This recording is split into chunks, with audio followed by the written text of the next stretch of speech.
What's up, everyone? Welcome back to Dropping Dimes, the show where we talk about all things basketball.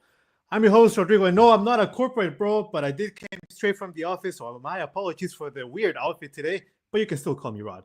And joining me, he's back from collecting all those air miles. It is Mr. Taple Double. Tay, welcome back, brother. How you doing? Doing fantastic, man. It's good to be back.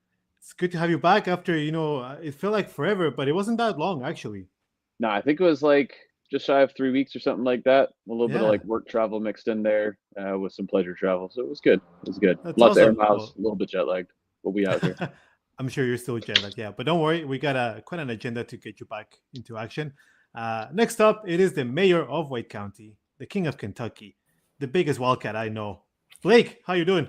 Hey, fellas, good to see you guys. Tay, welcome back. So happy to have you back on the pod, man. It's good to see you. Thank you, man. It's gonna be Val. What a warm welcome. It's so nice. Look at us, look at us. So nice. And last but not least, he's coming back from the most magical place on earth where all the wishes come true. Maybe his Knicks will make it to the finals. I don't know if he wished upon a star. He is the president of the Pacific Northwest, storming into action. Lars, how you doing, man? I'm doing very well. Yeah, I definitely put a couple wishes in the wishing well in Disneyland to help my Knicks do what they can do. Oh yeah, you're gonna need all those wishes. What? All of them. All of them. Well, fellas, I'm so happy to have most of the crew back. There's a lot going on still. We have a March Madness update. I know our brackets are beyond busted. We're gonna talk about it. Last week, Blake and I talked about the Warriors and whether they were one of the teams to fear out of the West. And then Steph Curry gets injured. And last but not least, there's a fun little graphic from the great Kirk Goldsberry that has straight seeding of the playoffs and what that would look like. So we're going to get into a little fun debate. But let's start from the beginning. As I said, last week we were talking about the Warriors being one of the teams to watch out for in the West. Things are clicking with Jimmy. Draymond Green is hitting threes again. He seems like, reinvigorated. And then all of a sudden you see Steph Curry holding his coccyx and, walking like in a lot of pain, walking out of the game. So he's going to be out for maybe the foreseeable future. Now, I wanted to ask you guys, do you think the Warriors are in trouble? They are within, just right outside that playing picture. But what do you think? Are the Warriors, should Warriors and Dub Nation be worried about maybe falling into that plane? I think for me, I'm not too worried, to be honest. And I say that with cautious optimism. Anytime you talk about a player like the caliber of a Steph Curry, obviously any kind of injury, there's definitely concern, especially when you're only about, 10 games away from the end of the season. But for me, some of the reports that came out today, looks like he's day to day right now, which is kind of a good sign as well, too. He's been listed officially as questionable for the Miami game. That's tomorrow. So Steve Kerr did kind of say, he hasn't started practicing yet, but, he has been getting some shots up. He seems to be moving around pretty great. Again, this is from what he's kind of shared from that too. But, when you kind of look at the Warriors, next few games, you have the Heat who pretty much are in peril right now, finally broke that 10-game losing streak. So it's been an atrocious showing for the Heat. So I think even if Steph doesn't play tomorrow, with Jimmy Butler and kind of company, I think they can win that game. Then they got the Pelicans, after that, again, another winnable game. The Spurs, again, I think they can win that too. And then you got the Grizzlies and then finally the Lakers. So for me, the next stretch, especially the next 3 games, I think even without Steph, if he doesn't come back, I think they can win those. And you kind of look between, again, they're half a game, I think, ahead right now of the Timberwolves for that final playoff game spot. And then, right behind them, the Clippers. Looking at the schedule of the 3 teams, just kind of done a quick look. The Warriors actually seem to have the more favorable matchups over those next few games. You kind of even look at the Clippers, they got the Knicks, the Cavs, the Magic, all on the road as well, too. So I'm not too worried. Can they maybe slip a half game here and then come back in? I think so. But I think at the end of the day, come these, end of the season, they'll still be in that kind of playoff position. Let me give a little bit of clarity to all of this, partially because our friend Blake here needs a little bit of clarity in his camera. Blurred out there. But we gotta send him to witness protection now. I'm just gonna get a voice modulator for him. Yeah. I mostly agree with what he has to say. When Curry got hurt, they then had I think it was something like the 3rd toughest schedule left. and so we didn't know when he was going to be coming back. He is currently he's put up shots right now on the floor. He's been putting up shots, practicing before the game tonight. So there is optimism. People really do think he's going to try to get back to the Miami thing. But the thing that worries me is when a groin injury at 35 is very different from a groin injury at 25. So I'm very concerned about if he tries to push it and come back early or come back at the Miami game because they need him. Because like if that gets aggravated, they have no shot to make any damage in the playoffs. I do think that even if he doesn't play in the Miami game, which I hope he does not, that this is a really important period for the Warriors. It really makes or breaks their season. You've got Kuminga, you've got Jimmy, you've got Draymond. This is like when Curry's off the floor, their offense tends to get very stagnant. It doesn't have to be because Jimmy is a catalyst. Jimmy is a person who can go out and get a bucket. Draymond is smart enough to be able to help them pick up these plays. And so it reminds me of just recently when LeBron was injured and Luka had to step up and come into that role. He didn't do it perfectly, but he did a sustainable enough job to keep them afloat where they needed to be. And it helped the Lakers figure out what kind of rotations they could put in place. And so I do think that this is a really important piece for the Warriors to be able to figure out where they actually stand. Because once he comes back, and I'm really expecting them to stay out of the play-in, that things should be much better for them in the long run. I think they're actually 7-4 with Curry out of the lineup this season. So they should be all right. But we know what should happens. Like should is a funny word in the NBA. So Tay, I know you were just in flying over San Francisco. Did you get any idea from how the team is doing from an airplane? No, unfortunately, the airplanes don't show many basketball games. But I have been trying to keep up as best I can. I guess their biggest competition for being pushed into the play-in would be the Wolves, who are only a half game back. Wolves have one last game to go. Wolves are kind of like one of those teams where you don't really know what you're going to get on any given night. It seems like they can run really hot and then go really cold, and they kind of live and die by how good Anthony Edwards can shoot the ball from the 3-point line, which is kind of ironic when they're going up against Steph Curry, one of probably the greatest shooter of all time. But the strength of schedule thing I was kind of looking at, and I was almost leaning towards, it looks like the Wolves have a better strength of schedule. And then Blake kind of went the other way with it. So, maybe the schedules are kind of similar.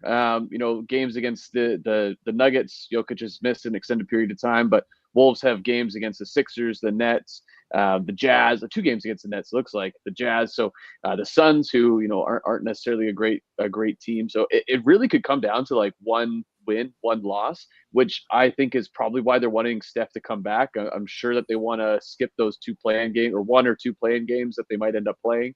But I agree with Lars. Like, a pelvic bruise sounds pretty bad. We saw Chet Holmgren go down with pelvic fracture and miss it seemed like 3 or 4 months at the beginning of the year. RIP my fantasy team. I got knocked out of the playoffs, or I didn't even make the playoffs because I had to sustain too many injuries. RIP Chet Holmgren and my fantasy championship hopes of 2025. But I think that if I'm going to put a bet on a team, and it's the Warriors or the Wolves, I'm going to bet the Warriors. If Steph Curry's playing, I'm going to bet for Steph Curry. Just with all that history, and it seems like Jimmy has fit nicely into that system. Obviously, the offense does stagnate a bit when Steph is out, but that's to be expected when you have one of the greatest of all time on your roster, and he's not in the lineup, right? So it's definitely going to be a race. One of the more interesting things as we come towards the end of the season, especially teams are like resting guys, and this is the time of the year where everyone's watching March Madness and no one's really watching the NBA, so these guys tend to sit a little bit. So it is kind of nice that there is a bit of a competition. That's one of the things I like about the play-in tournament, is it's kind of incentivizing these teams to make a little bit of an end of the season push. But I mean, to answer your question, Rod, I don't think I'm overly worried about the Warriors. Yeah, I don't think we're, the right word is to be worried, but, if you're Steve Kerr and, you both said it, Tay and Lars, you you have him working throughout this injury. Do you rush him back? I don't think it's worth it. And even if you find yourself in that playing spot, I think you'll be fine against either the Wolves or the Clippers. Like you kind of risk it, and you kind of go with it. Even if you fall into that spot, you can beat one of those teams. And if not, that's still good. As long as you're not 9-10, you only have to win one game, and that's good, right? And you kind of give Steph this, what, it's 3 weeks left in the season, 3 and change, to recover as most as he can.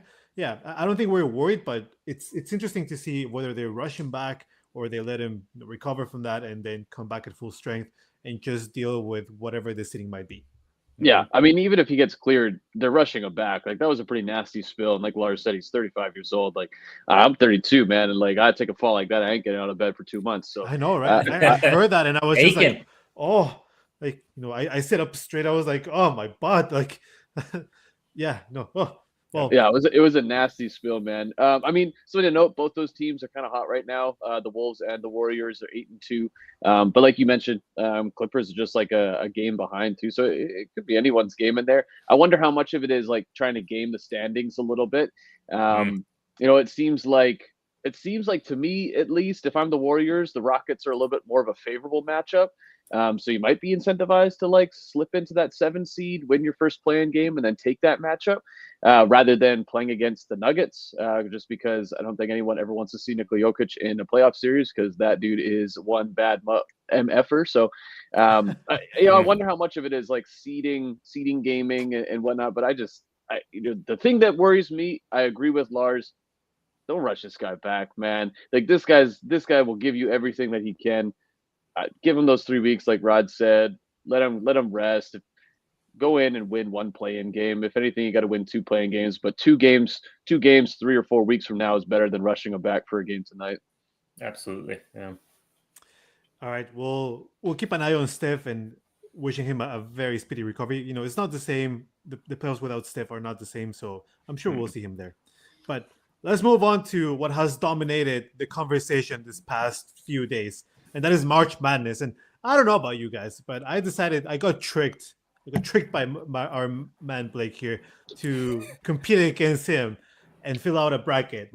And then after the first day, Blake is like, I don't know, 7th, 8th. He's like, no, we just keep rolling. And now look at his bracket. He's number 1 in our pool, which, by the way, thanks to everyone out there listening and watching that join our pool. Very much appreciated. We hope you're having fun. And if you're not having fun, at least, have fun watching the others win. But my question to you guys is, I have actually several questions, and I don't know how you guys feel about it, but has there been any other surprises besides maybe Arkansas, some teams that you did not expect them to be at this stage? And has your pick for Final Four changed at all? Or are you, staying steady with your existing Final Four picks? So this year we're actually playing on the ESPN platform, and they offer an opportunity for a second chance bracket. So if you feel like you haven't done well in that first bracket, you can start with the Sweet 16 and go from there. And I ended up doing like completing my bracket just because I wanted to see if any of my thoughts, feelings, hopes, dreams changed. And in the end, I still chose Duke to win. Like it feels like I don't think that they are necessarily a lock to win it, but I feel like their path to winning it seems like the easiest of all the number 1 seeds right now. And so every time I see it with them, I have to keep picking them. And like, no, I'm not changing it. I have a couple of things that I would probably move around, but I don't think I'm switching away from Duke to win it all this year. I think for me, like, in terms of your question, Rod, like, would I change any of my Final Four? Like, I wouldn't, like, thankfully all the teams that I had are still in it, but I will say like one team that maybe I might inch towards, maybe having is Tennessee. Like that was one team that I had in my Final Four, and they are looking good, but like the one team that from that kind of side that would worry me is Houston in terms of should they meet in the Elite Eight. So again, I wouldn't change my Tennessee pick, but that is kind of a matchup that if I were to kind of switch one out, that, I could see Houston doing that. But, for me, again, like Lars said, Duke has been playing incredible. Obviously, very dominant those first 2 games as well too. I still, I know Florida is my pick to win it all. I still think Florida is the best team as well too. Just overall, like that game against UConn probably was the best game this whole season, to be honest. I mean, that was an incredible back and forth. Incredible. Great game. And like for me, of all those second round games, that by far was the toughest for all the number 1 seeds kind of left too. I mean, again, UConn's kind of underperformed this season, but still such a strong team. And anytime you got Dan Hurley and kind of see just the way he coaches and things, like they can make a run on this podcast. Let's see. I know he kind of turned down the Lakers, obviously another thing, but again, heck of a coach. Like you can't and look where that him. got him. No. The payday, within that. So, but they look incredible through that too. So like they're still my favorites. Duke, I would say Auburn is maybe a number 1 that I'm a little concerned about. That Michigan matchup could be a bit tough. I think they'll get through it, but from a number 1 seed, that's a team that I'm a bit worried about. Yeah, I mean, I'm not going to challenge anything Blake says. Blake is our resident college hoops expert. I'm kind of one of those guys. I mean, I'm just going to nod and smile and wave. Sounds good to me. I'm like shameless in the way I watch March Madness, where I will pull up a game and I'm like, all right, who's on the big board here that I can watch? Who can I pay attention to in terms of draft ranking? So I think my biggest disappointment was how bad Rutgers was this year, especially having 2 of the top 3, picks that are on every big board, and Ace Bailey and Dylan Harper. So not seeing 2 of the top 3 picks in the tournament that aren't international players, that's pretty disappointing. Cooper Flagg has looked really great, but some of these games, I think maybe my second disappointment is we haven't really seen any of those Cinderella story upsets, right? I think I was really pulling for McNeese just because it's all over my effing social media, so I get Amir it, Khan. Amir Orakan. Well, yeah, I was cheering, but as a brown guy, man, I'm cheering for that guy. So it's too bad they got wiped, but there's not really any upsets in it, and I don't even think it was really close. Unless I missed anything in there, any crazy games. Some of those games have been really, really good. They've been, but those are all against tightly seeded teams. So a little bit disappointing. I'm not seeing a 16th ranked FSU making it 3 rounds or something like that, or whatever it was last year. So maybe those are my disappointments, but I mean, I'm never going to be mad. Yeah. I'm never going to be mad about good tournaments basketball in this state, especially when the NBA kind of is a little iffy this time of year. Yeah. So I have to say that I think probably our biggest Cinderella story right now is Arkansas. Yeah, maybe. Definitely. Which is I'd say so. I would I'd say agree. Arkansas But Cinderella. But yeah. they don't look like a Cinderella, right? But sorry, can we talk 5 minutes very quickly about this NIL deal? Which for those that don't know, NIL stands for name, image, and likeness, and it's basically the long way of saying that student athletes are finally getting paid and they can get sponsors without being in trouble with NCAA. Now it gets very complicated. I'm not gonna dissect it entirely because I will probably do it wrong, and Blake, feel free to interject. But it also depends on the state. The NCAA basically said, you know what, we will allow this, but we wash our hands off by just letting every state make the decision on whether you can have an NIL or not. Which it's a conversation in itself because states that are allowed for NILs might get better prospects and whatnot. Anyways, but the case with our main man Amir Orakan, he's now signed to I think over a dozen NIL deals, and he's making over $100K with all these deals.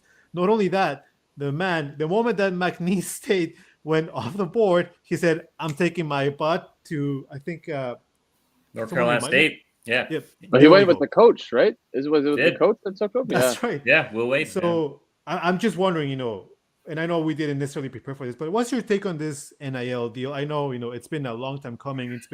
There's all sorts of reactions about it, but how do you guys feel about athletes and I guess student managers being able to partake in the earnings by NCAA? First and foremost, kudos to him. Get your money, sir. 100%. He's the real winner of this whole absolutely, right? he's the winner in this. Take advantage. We're wearing socks with his face. I mean, take advantage of that system. The system will take advantage of you, right? So first and foremost. Secondly, I've had I've been reading and thinking and having a lot of feelings towards NIL, particularly with how it affects the competition on the floor, because before you'd have guys who were staying at a school for 2, 3, 4 years. You'd have a couple one and dones, but like the 2, 3, 4 years, if you're not getting playing time at the school that you're at, you're going to transfer. And so it kind of changes the dynamic. It changes the competition levels. All those like mid-level, low-level teams that did have like a random superstar that kind of showed up that made them become Cinderellas in the tourney, they don't exist anymore because they get poached by a bigger school with more money. And so now it basically brings the bottom up. So you're less likely to have those Cinderellas. Did I say bring them? Yeah, it squishes the bottom together is more accurate.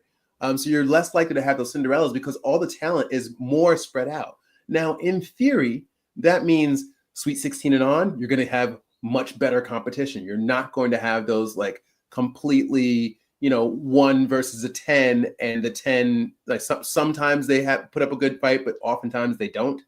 So you're less likely to have that. You're more likely to have strong competition throughout the rest of the game. But that's not exactly why we watch March Madness. We watch March Madness because we love seeing those Cinderellas as well as having some good games. You're always going to have good games. This is college. They're always going to find some way to compete. The question is, well, there is no question anymore because NIL is here and it's just a new landscape. So I do find it. That was my other thing that I was going to say is a bit of a surprise. Like we don't have those Cinderellas because of NIL, and I think I like it. Yeah, I didn't think about it like that. That's interesting. That's kind of like the Lakers and Celtics privilege of like these teams that have big market. God. How are we catching strays here? I mean, they're not wrong. It's the truth. Yeah. It's just big market, like they're gonna get more deals and whatnot. I That's see what you're interesting. saying. Okay. I didn't really think of it like that. F the Lakers, but your top player at McNeese State is gonna transfer because he's gonna get more money. Yeah, Can I very quickly interject and say Aura Khan is gonna transfer. You lost out. No wonder. I'm gonna use the phrase Lakers privilege moving forward. Thank you, Tate. You're welcome. I use it all the time. Do you not read the text I send you? I do. And I want to say, like, I wish my wife was in here because, like, NIL is like a very sore subject for her. She has very strong feelings behind that as well, too. So, because it's the Wild West. Like, it's so, I don't know, it's so unique. It's beneficial in some ways, but it's a challenge in many ways, too. And, like, Lars hit the head on the nail. And, like, I'm glad Tay brought it up as well, too, because I genuinely think, exactly as Lars said, that's why we don't really see Cinderellas this season. To be honest, like, I think you're not going to see very many Cinderella teams in the future either, because just like Lars mentioned, like these top guys at those smaller schools are getting poached by the bigger schools. And that's why you see even in the Sweet 16, like you have some of those lower tier Power 4 conference teams in there, like, again, kind of like an Ole Miss, looking at a BYU as well, too, that, BYU next season, has the largest NIL budget of any team that's out there. Serious? They are, huge donors within that too. And I mean, they already have the number. Does that go along with their covenant? I'm just asking. That I don't know. Not sure on that. And they have the number 1 recruit coming in, at high school, next season as well too. Like it's a whole nother kind of landscape through that too. And it's so challenging because like as previously you could transfer, right? As a player. You had to sit out a season, but then you can obviously play for that team. But now there's kind of no limits behind that. You can transfer a player right away. You can transfer again right after that as well, too. And so it opens the door quite a bit, for many players. And to me, it makes no sense. Today is portal day. Today is when the transfer portal opens. Literally, we are still in March Madness. There was a team, there was a player, Scottie Pippen's son, who plays for Michigan, who's in the Sweet 16, entered the transfer portal today. Like, wait, what? Yeah, I saw that. That's silly. It's like I'm not getting enough playtime. Yeah. Okay. If their ultimate goal is to get to the NBA, they need to be able to showcase their skills. If they're in a place where they can't showcase, they feel like they can't showcase their skills, they're going to move on because they can. Or they're already really good and they could get more money elsewhere. They're going to move on because they can. Mm-hmm. Yeah, it's like a catch-22, right? Like for me, I want these kids to get paid. For a lot of them, it's like the best opportunity, in their lives that they're going to have to make like some big bucks doing something that they love, right? Before they move on to be an accountant or whatever regular person jobs like the rest of us have, right? So I'm incentivized for that. Honestly, man, some sorry, Blake. Some of these white guys on the court, I look at, I'm like, that's an accountant, man. That's a lawyer. That's an accountant. So they'll make money. It's a slow grind to get there, and it's not going to be very fun. So you might as well let them make some money playing basketball. But I didn't understand a lot of the nuances here that you guys are bringing up, just because I'm kind of more of like a casual college basketball fan. I watch during March Madness. I don't understand, But yeah, I mean, it makes sense, right? Like, what the hell is a McNeese State? What state is McNeese, right? You go to NC State, it's a little more recognizable. So That's because it has the wild, NC in it. yeah. I mean, for me, I'm Canadian, right? Like, I don't know, man. Good point. That trivia game we did last week, Rod, would be perfect through this. So it would have been perfect. Yeah. I just want to watch. Do you have any idea where Creighton might be, Tay? Creighton? Wisconsin. See, I'm not alone. I'm so happy. I have no idea. I know Gonzaga is in Spokane. I forgot. Because they're our neighbors, basically. Yeah. All right, give me another one. Let me see if I can guess one. Like, give me another one. Where's McNeese? Where's McNeese, Rod? Wait, I know this. I got it if you guys need it, but was it Tennessee, Blake? Not Tennessee. Close. Further south. Oh, that Florida. doesn't really help me. In the same oeuvre. So I'll say one of the players that Rod knows I enjoy and always makes fun of is plays in the same state as this team. You owe me a jersey for this guy, Rod. Oh, Zion, Alabama. Yes, there we go. Not Alabama. Arkansas. One of those. Nope. Ones. It's one of those southern states. Yeah. Oh my God, it's not Louisiana. It's not. There it is. Louisiana? Yeah. Louisiana. Did I ask McNeese on our trivia? No, right? You did not have ask that one. McNeese. No. Not on that one. Right. No. Oh my goodness. I'm very sad I didn't get my bracket in. I had it almost filled out, and I was like, I'm gonna finish this on the plane. No Wi-Fi on the plane. I was willing to pay. I was willing to pay whatever the fee was for the Wi-Fi. No Wi-Fi on that flight. I was so upset. I will say last week too, Rod threw out some Canadian institutions like Thompson Rivers, I think, through there, and I had no clue. I was 0 for 4 on the Canadian side. Yeah, but there's no reason to ever know those. Yeah. To be fair, like it's not like Thompson Rivers basketball team is making waves. Also, it was very sobering to realize that our top institutions in basketball, at least, were quite on the nose. Like University of Saskatchewan. Oh, I wonder where it is. University of British Columbia. I didn't get Carleton. What about SFU? Carleton. I didn't get SFU. I know because me and Rod work for in that same issue. But Carleton, I was a little disappointed I didn't get them. I know where McGill is. That's like the biggest maybe school that doesn't have a province name in it that I know. But where is it? Montreal. I've been to their campus. But is it really? Province, I thought it was in Ontario. That's embarrassing for me. McGill. Are you serious? I might need to edit that out. I'm gonna have to edit that out, man. I left school. I graduated. I never looked back. I don't. Fair enough. All right. Enough geography. I have to say it was very sobering to also learn that while March Madness is going on, that students can still transfer. And I'll try to, because I think we can talk about it for hours, honestly. But I think we can all agree that we're happy for the student athletes to get paid, right? I mean, for decades, NCAA profited from their image, from their likeness. The famous Ed O'Bannon lawsuit that happened a number of years ago. So it's been a long time coming. It is weird that it's not a federal thing, that the NCAA say, like, you know what, I'll leave it up to the states, and each state obviously has its right to apply it or not. But yeah, it does change the landscape, right?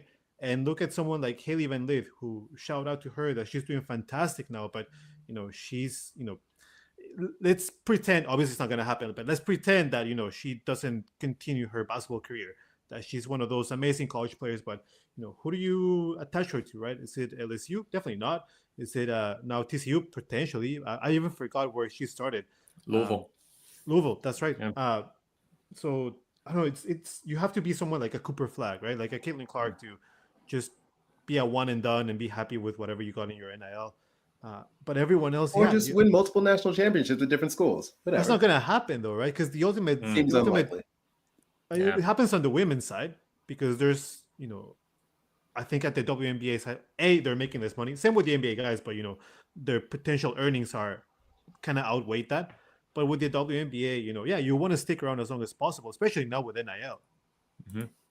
So yeah, one just fact, just real quick before we did this segment, like in terms of like the amount of money. So, I may butcher his last name, AJ Daibansa, the number 1 recruit, fantastic player coming in next year to BYU. His NIL kind of rumored amount that he's going to get from BYU is $3 million. And you think about, what the league minimum is, for the NBA, and like that just puts in perspective like the amount of monies that these college athletes can make, which again is a good thing for them. But also you even think about those players that are on the fringe of maybe being drafted, like the benefit of coming back to school because you probably make more money, that way too. Let's face it, if AJ goes to any other school besides BYU, he's probably not getting $3 million. No. So like that sends him to getting that BYU. Mormon money, baby. And yes, I do believe his family is Mormon. So that was gonna be my question. Do you have to be Mormon? I didn't know that. BYU? Yeah. No, you do not have to be, but it is you likely will have a strong affinity towards it by the time you're done there. It's like one of the schools that I asked Blake about in our quiz was Trinity Western. It's a Christian school, and you have to sign a covenant. So obviously you can go in as a non-Christian. I imagine it's the same with BYU, and they have a famous covenant. I think they call it basically a contract saying like you're not gonna do certain number of activities, which are mostly they go against their values of the Mormon faith. In college. Yeah. I don't know if it goes as far as not drinking coffee and all this stuff, but anyways, you can be a non-Mormon to be at BYU. Interesting. Yeah, I mean, it makes sense. It's a Mormon university, right? It's in Provo, Utah, right? So, I mean, it would make sense. Yep. The Trinity Western one is interesting, right? Like we're getting into minutia, but I don't know. The covenant stuff is weird. They haven't assigned that. But Trinity Western here, they even went to court because I think a student on their law program, I can't remember what was it about the covenant that she said like, well, I cannot follow this because of my own religion, and they were like, well, where do we stand with that? Anyways, look it up. It's weird that you can enforce stuff like some that. Fun non-basketball trivia. There you go. Yeah. All right, folks. Let's head into the last segment of our show. It is the straight seating playoffs. I'm excited about this one because the amazing Kirk Goldsberry, who if you don't follow on Instagram, on Twitter, and all that, make sure you pause the episode, come back to us, go follow Kirk Goldsberry. Make sure you follow Dropping Dams on Twitter. We're back, X, I suppose. We're back again, and then come back. But Kirk Goldsberry, I think he's been proposing it for a couple of years, and not proposing, but at this point of the season, he shows us a picture of what a straight seeding playoffs would look like. And that is to say that instead of doing 2 conferences and the top 8 teams move on, what if we did the best 16 teams in the NBA and we do 1 versus 16, 2, 15, and so on and so on. I'm going to try my best to share my screen here so we can take a look at... I cannot. Well, you're going to have to deal with my beautiful accent. So what Kirk just add it in post. Oh, I guess I can. Yeah. The post that Kirk Goldsberry was sharing was that as of today, here's the ranking, or sorry, the matchups, the potential matchups. We have OKC versus Atlanta, then Memphis versus Pacers, Rockets versus Clippers, Knicks versus T-Wolves, Cavs versus Kings, Lakers Warriors, Celtics Pistons, and Nuggets Bucks. So exciting matchups, but I wanted to ask you guys, I know it's not happening, but will you be in favor of trying this out for a season? And, do you think it would be exciting? I can start off by saying that, it looks exciting at the beginning, but I think it takes away a lot of the in-conference rivalries that we've been fostering for a long time. So say a Lakers Warriors, a Lakers Kings, something like that. And if you give me, Lakers, what was it right now? Right now it's Lakers Warriors. But if it was, a team in the Eastern Conference, like, Lakers Pistons, would be like, okay, I don't know. But I want to hear from you guys what you think. I love it. Let's try really? it. I don't know. It's something new, man. Like, why not? I think really? That... Oh, okay. I'm surprised. Absolutely not. I thought we were going to be... Am I the only one that is against this? No, I'm with Hank.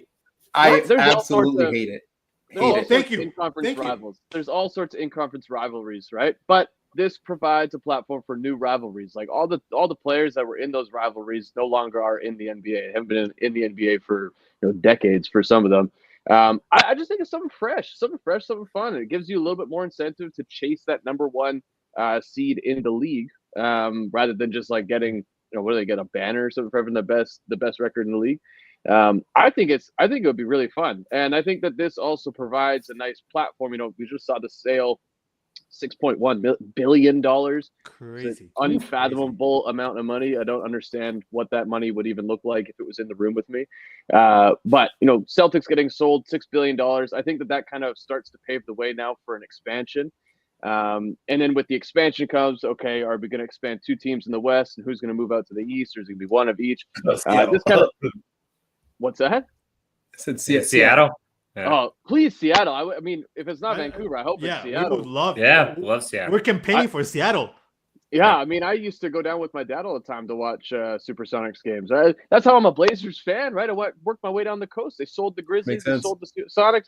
I hope they don't sell the Blazers, or else I'm going to be a Sacramento Kings fan. That'll be really upsetting. But I don't know, man. Like, if we're going to do an expansion, it kind of takes away some of that pain of having to like reseed the conferences. I think it's just something fresh too, right? Like, as much as there is that the rivalries that already exist within conference, there are, we don't get to see some of these teams play each other. Most of these teams we get to see play twice a year, and I'd like to see the league get mixed up a little bit, especially when the Western Conference is so dominant. Teams in the Western Conference will get rewarded for being better than their Eastern Conference countertypes. So if we look at this bracket, there's 9 Western Conference teams and 7 Eastern Conference teams, and I think that that's the way that it should shake out. Those teams should be rewarded for having a better record. I'm assuming that a play-in would look something like the 17th through 24th teams or something like that, and then they would have maybe a mini tournament, which would be a different bracket that might be really fun as well. So it's different, and change is always a little funky, but I think I'd be for it. I think I'd be for it to give it like a 3-year window to give it a shot, or try it 1 year or something like that. I don't know. Here's the thing. I think in a vacuum and as a teenager, absolutely right.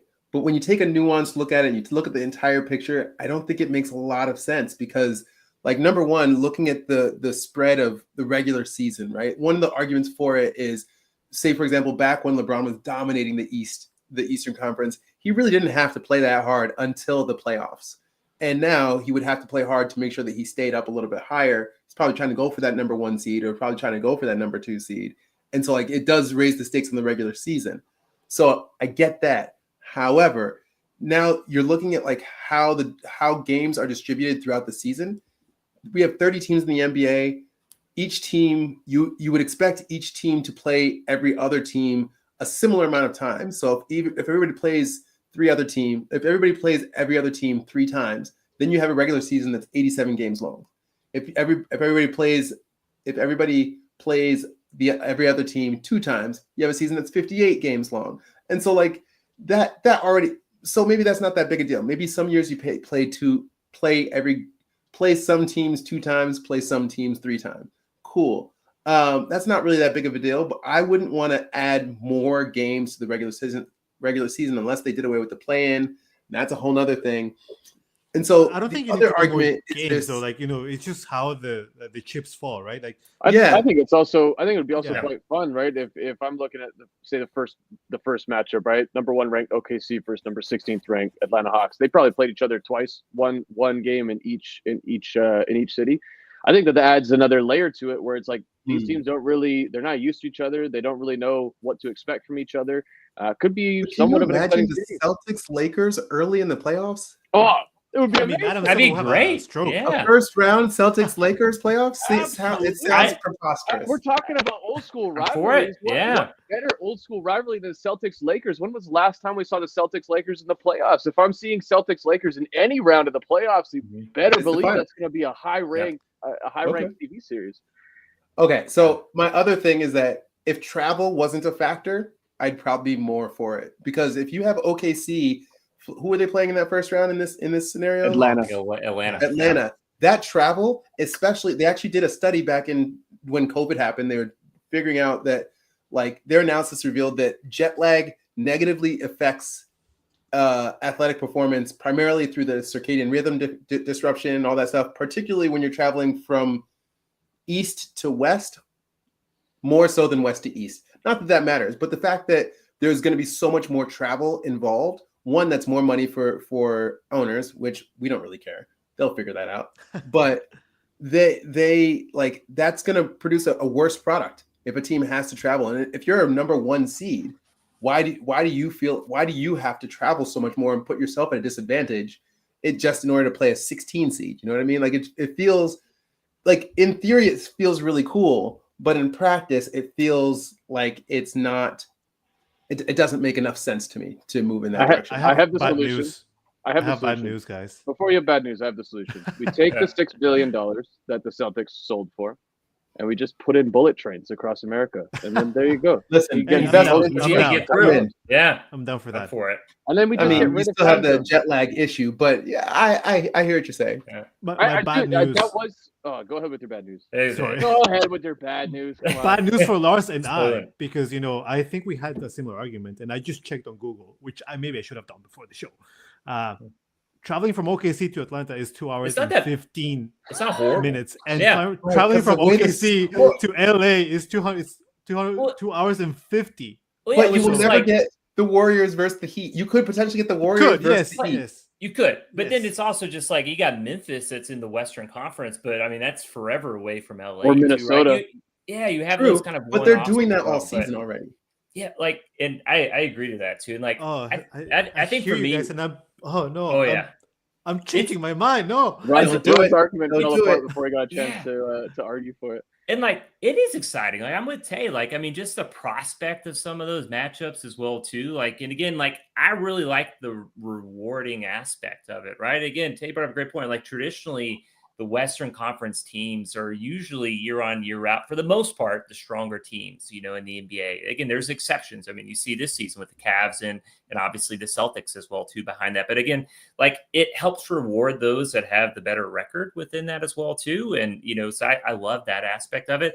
Now, again, is this even a feasible thing that can happen? I don't know in terms of the schedule. Like Lars, I'm glad you had the quick math because I couldn't do it in my head that too. So 87 games, for example, if they were to kind of do each team 3 times, like again, 82 game regular season, they can kind of do what they do in baseball, like make those last 5 games, like 5 teams from the same division, right? There's 5 per each division. You can kind of work it out that way too. But again, I love those matchups. Like I think that's why March Madness is a bit exciting in some sense when you have the seeding. And again, the disparity of the quality of the teams is different. But again, I love that aspect of it. But here's the thing. Like one of the reasons that people like the 1 through 16 is, in theory, it gets rid of the weaker teams that are sneaking into the playoffs because of the lopsidedness in the different conferences, right? But the problem isn't that. The problem is actually having 16 teams out of a 30-team league qualify for the playoffs.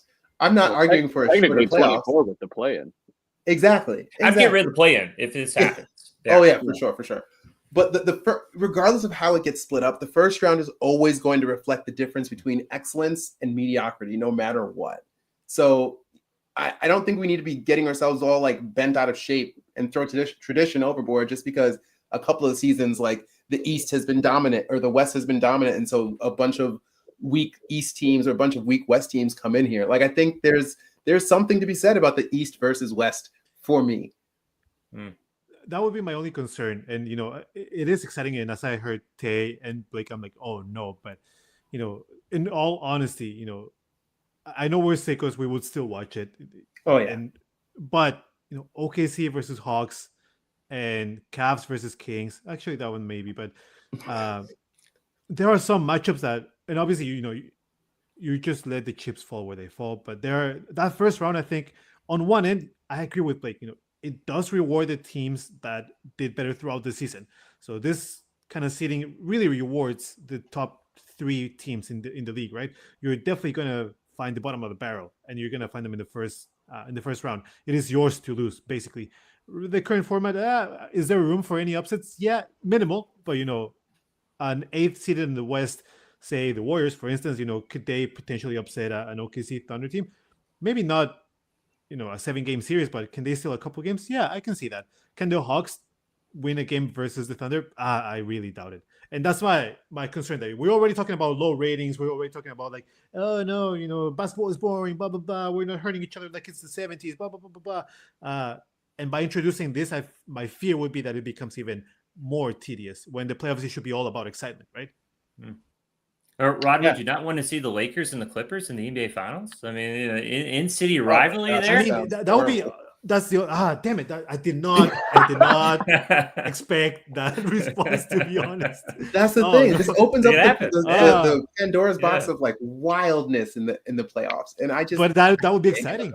Yeah. I mean, you could have one of those classic in-conference rivalries in the finals like that, which would be exceptionally exceptionally, in my opinion. I'm not for it. I think the biggest issue would be that time change, like scheduling games, right? Like if it's okay, or what's a good example here, right? Like Sacramento and Cleveland. We already established in the second segment. I don't know anything about American geography. I'm assuming Cleveland is in the Eastern time zone, so it's a 3-hour time change. Let's just say, for argument's sake, it is a 3-hour time change. Don't correct me if I'm wrong. How are we going to schedule those games, right? Are the games going to start at 5, where it's an 8 o'clock start, but then 5 o'clock, they usually don't like starting games for Western Conference teams at that time because people are still on their way home from work, and that damages ratings. So, the scheduling, there's obviously a lot of negatives. The scheduling doesn't make a lot of sense. It's a lot more travel potentially. But I just like it for, there's an extra, there's a new thing to be kind of excited about. And then what Lars was outlining, there's another reason, a renewed reason for some of these players to play a little extra harder to get some of that seeding towards the end of the season, right? Maybe we, that's a big part of the reason, or a big thing that the league is trying to work on right now is how do I incentivize these guys to play more, right? And they did this whole thing with the CBA and a minimum amount of games, and it's too early to tell if how big of an effect that's gonna have. But lots of positives, lots of negatives. I just like it for you sold me on it when you said, would you want Celtics and Lakers in the first round? I think that would be talk about rivalries. I would love to see some crazy rivalries like that in the first round or in the finals, right? Yeah, like I said, I do think that if we're playing a video game, I love this idea. If we're doing this in a vacuum where the logistics don't matter, I think it's actually really cool. It's a really fresh thing, but I think the logistics are they matter too much. You ever see LaMelo Ball play? That boy thinks he's in a video game, man. you make a valid point. I love that we get a LaMelo Ball reference in every other episode. Yeah. He's the patron saint of this season. Topic. Yeah. He's I don't want to call him a mascot because that's rude, but so I'm going to call him the patron saint of this season. LaMelo Ball. Congratulations. This is Tim Bontemp. Tim Bontemp said that he ranked all the rebuilding teams. So it was like 11 rebuilding teams, and he ranked the Hornets as like the second best rebuilding team. And I was like, what is this guy watching, man? Like, this guy must just love LaMelo Ball. Oh, man. That's a tough one. Yeah. Like the guy that picked. You got to figure out what rubric he's using. Because, he scores points. He does get some random big wins, but come on. I do like Brandon Miller. I think he's nice. I like Mark Williams. I don't know. You can say I like that. I like him too. Well, you're talking about the Hornets again, man. What are we doing? Because he's the patron saint of this season. It's just meant to happen. They did that cover shoot with Slam, and LaVar, he's rocking the cane and everything. Like they did it. Big baller brand. They came and love it or hate it, but they're still around. It's no longer a big baller brand, but we're still talking about them. I cannot believe it. Still hanging around. Let's bring it back. They don't sell pairs of shoes anymore. They just sell single shoes. Oh man! Boo. Gonna get Nate dropping it. Oh wow! I'd say Mr. Ball is about a foot shorter. No, come for the ball, stay for the mean jokes. That's the spirit. Man. I love you guys. I love you so much. That's great. I think that's a perfect note to end today's episode. As always, make sure that you follow us on Spotify and Instagram at dropping.times. If you want to get a hold of us, send us a DM, or for a more formal method, send us an email at contact@dropping-times.com. Our X/Twitter has risen from its ashes. Make sure you follow us at DropTimesPod. We're not going to tweet every 5 minutes, but are we going to continue tweeting or posting, Xing? We're going to continue Xing for as long as X is Xing.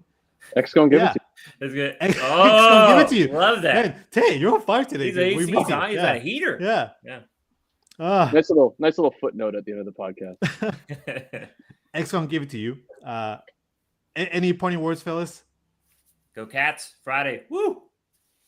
We'll be supporting the Big Blue on Friday, yeah, because I have nothing else to live for on this bracket. I'll be supporting one of the blue teams. I'll tell you that much. So like I'll wear 90% I'll wear my the college Kentucky camp. shirt for you on Friday. Ooh, much appreciated today.